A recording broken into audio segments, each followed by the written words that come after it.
E agora vamos aos nossos tesourinhos musicais.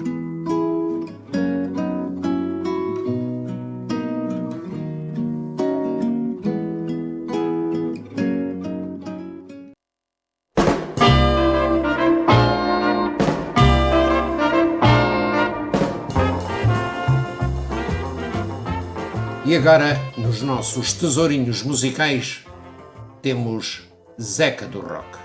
O primeiro roqueiro de Portugal, quem diria? Viveu mais de 2 décadas no Brasil. José das Dores, o Zeca do Rock, foi o primeiro cidadão português a gravar um disco de rock and roll. O disco em questão é um compacto duplo gravado e lançado em 1961, antes dos Beatles, que continha a canção Sansão Foi Enganado, a primeira a ser gravada entre as 4 lançadas. Zeca tinha 17 anos. A sua carreira foi curta, interrompida por, entre outros fatores, pela sua apresentação obrigatória no serviço militar.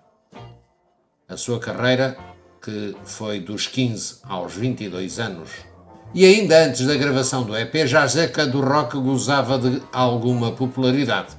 Numa entrevista à revista Plateia de agosto de 1961, quando tinha 17 anos, afirmou que recebia umas 10 cartas por dia e de todos os pontos de Portugal. Sob o título "Pretendo criar um estilo de rock português", o artigo começava assim: Zeca do Rock está para Portugal, assim como Elvis Presley para os Estados Unidos, Paul Anka para o Canadá ou ainda Peter Krause para a Alemanha. Este novo ídolo da moderna geração iniciou-se nos ritmos trepidantes logo após o aparecimento em Portugal do primeiro filme de rock. A pergunta: acredita que no nosso país existem vocações capazes de ombrearem com os além-fronteiras? Ele respondeu: sem dúvida nenhuma. Em Portugal, conhecem-se muitos valores que poderão amanhã equiparar-se com os maiores de lá de fora. Mas, para isso, torna-se necessário dar-lhes o devido apoio e desenvolver no público o gosto por este ritmo, fazendo-o perder a animosidade que é atribuída ao rock. O nosso público está arraigado à ideia, aliás falsa, de que o rock é uma música para teddy boys, uma música para transviados e que concorre para atos menos dignos. Mas estou convencido de que, com o tempo e a crescente revelação dos valores, dissiparão esta antipatia. Continuando a ler as palavras na revista brasileira Let's Rock de 1971, praticamente todos os ciclos da minha vida são seténios, e este não constitui exceção. Todavia, durante o período de serviço militar, 21 meses, 7 vezes 3, na antiga colónia portuguesa da Guiné-Bissau, fui oficial responsável pela programação das atividades recreativas para militares, tendo formado uma banda e atuado em todas as regiões do país. Essa fase, dos 22 aos 24 anos, não considero como parte integrante da minha carreira, mas sim como uma atividade humanitária, uma vez que não envolvia qualquer tipo de remuneração. Foi a minha oferta aos jovens combatentes que se encontravam em precárias condições físicas e psíquicas, combatendo uma guerra injusta e cruel. A carreira foi curta porque me cansei de tantas contrariedades. Não é fácil ser-se pioneiro num regime político como tínhamos então em Portugal. As minhas músicas eram proibidas em todas as emissoras de rádio e TV. Eram as maiores, as melhores e as mais poderosas. A certa altura, também me proibiram nas emissoras católicas.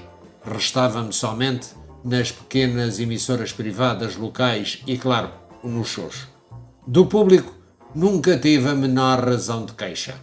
Numa ocasião, cantei para uma audiência de 20 mil pessoas no Palácio de Cristal, na cidade do Porto, e saí em ombros, porque a multidão sequestrou-me do palco. Aos olhos do governo fascista, de quem eu era um opositor declarado, o Zeca do Rock era uma figura perigosa, incómoda, rebelde, capaz de liderar a juventude, o que representava um perigo para o sistema. Tentaram comprar-me. Isso tentaram.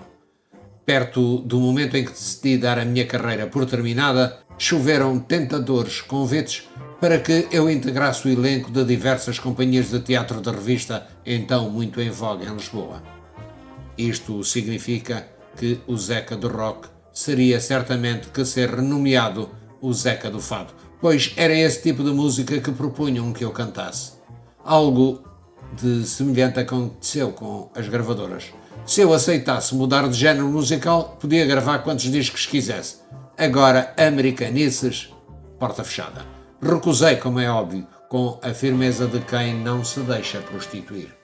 Segundo consta, a gravação do seu primeiro disco foi feita em apenas 2 horas e em condições adversas. E ele continuou a responder. Primeiro, a gravação foi feita às 9 da manhã, que é um horário completamente impróprio para cantar, mas que era também o horário mais barato para o aluguer do estúdio. Segundo, eu acordei com uma forte amigdalite essa manhã e com uma temperatura de 39 graus. Terceiro, o estúdio ficava numa casa milenar da antiga Lisboa. Não tinha as mínimas condições acústicas nem qualquer tipo de isolamento sonoro. O ruído dos carros na rua, dos aviões que passavam, etc., obrigavam a que parasse a gravação porque o ruído entrava pelo microfone. Quarto, somente eram permitidos 2 takes de cada música, porque o estúdio tinha sido alugado somente por 2 horas. Quinto, a banda e eu gravámos tudo em conjunto na mesma sala com um simples biombo a separar-nos. Sexto, eu nunca tinha ensaiado com a banda completa, somente com o pianista. Sétimo, foi a primeira vez que ouvi os arranjos orquestrais. Aqui tem as 7 principais condições adversas que acompanharam a gravação do meu primeiro disco. É preciso mais? De acordo com a sua biografia, você decidiu-se viver no Brasil por razões filosóficas e espirituais. Quais foram exatamente os motivos desta sua vinda para o Brasil? É uma pergunta difícil de ser respondida com poucas palavras, mas vou tentar. Começo por fazer uma afirmação bombástica. Segundo o plano evolutivo para o planeta Terra, o Brasil será o país líder do mundo no 3º milénio. Isto para mim é um axioma, mas poderei um dia contar-lhe em detalhe os comos e os porquês desta realidade. Só que isso será uma longa conversa. No início dos anos 80, os meus mentores espirituais convidaram-me para fazer parte do grupo de 12 servidores, 2 brasileiros e 10 importados, que iriam estabelecer uma infraestrutura energética e espiritual no Brasil a fim de impulsionar as mudanças políticas, económicas e sociais de que o país necessita para cumprir a sua missão. Vim pela primeira vez em 1981 para sentir o ambiente. Fiquei apaixonado e acedi ao convite dos mestres. Enquanto preparava a minha vida profissional e familiar para a grande mudança, vim cá por diversas vezes, já em cumprimento de tais trabalhos energéticos de magia branca. Mudei-me definitivamente para cá 7 anos após a primeira visita. Ou seja, acabo de completar 3 ciclos de 7 anos de serviço espiritual ao Brasil. Durante o primeiro ciclo, caiu o regime militar. Lutou-se pelas diretas já e elegeu-se Tancredo. Durante o segundo, consolidou-se a democracia, abriu-se o mercado e modernizou-se a indústria. Durante o terceiro, controlou-se a inflação, incrementou-se a pesquisa e a tecnologia e caminhou-se para a implementação definitiva de um Estado de Direito. Parece pouco. Digo-lhe em verdade que, em termos reais, se avançou mais durante o período a que me refiro do que em toda a história anterior do Brasil. No ciclo que começa agora, em 2003, é preciso fazer-se a parte final do plano, essencialmente focalizada no social. Se gosto de viver no Brasil, adoro o Brasil do fundo do meu coração. Sabe-se que há uma grande relação da música com a espiritualidade. Pode falar mais um pouco a esse respeito? A arte, em geral, tem tudo a ver com a espiritualidade, pois a inspiração não deixa de ser um contacto com a fonte de toda a beleza. um tipo de comunicação com realidades suprafísicas. Quanto a mim, a música é a essência, a súmula de todas as artes, logo é a mais espiritual de todas elas. Todas as religiões do mundo usam a música para introduzir estados de contemplação, de êxtase místico, de homenagem, de apelo ao mundo espiritual. Assim sendo, temos Zeca do Rock, que deixou o rock para trocar por coisas do espírito. Vamos ouvir Zeca do Rock.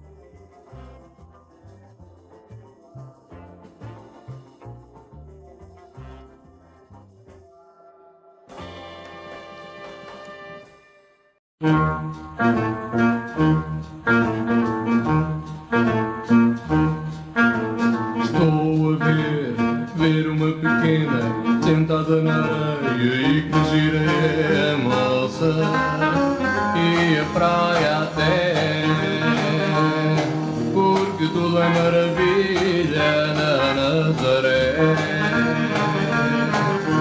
Estou a ver a garota ali, mas que bronzeado e que biquíni tão giro que ele é, porque tudo é maravilha na Nazaré, porque tudo é maravilha na Nazaré, yeah, porque tudo é maravilha na Nazaré.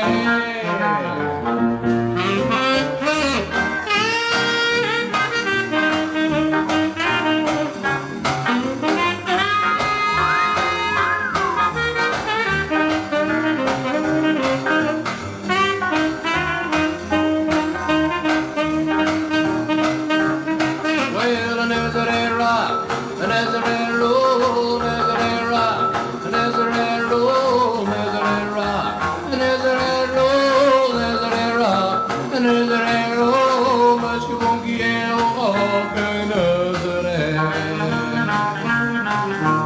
Oh, agora a garota gira, deu um doce beijo, ai que já nem vejo a moça e a praia até, porque tudo é maravilha na Nazaré, porque tudo é maravilha na Nazaré.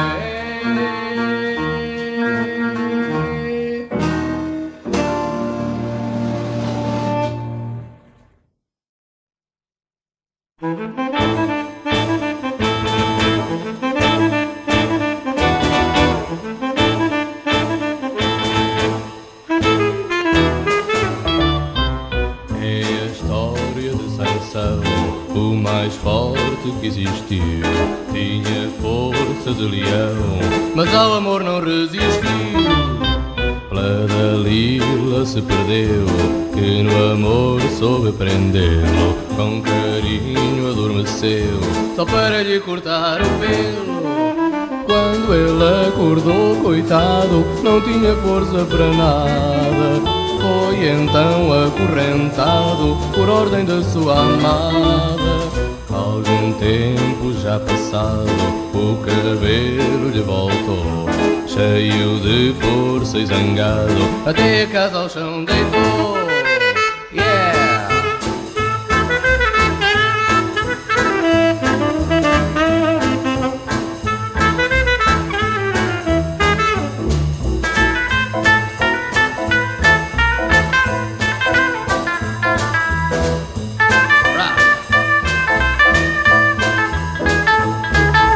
Quando ele acordou, coitado, não tinha força para nada. Foi então acorrentado por ordem da sua amada. Algum um tempo já passado, o cabelo lhe voltou, cheio de força e zangado, até a casa ao chão deitou. Foi assim, sim senhor, que o Sansão foi enganado, que o Sansão foi enganado, que o Sansão foi enganado.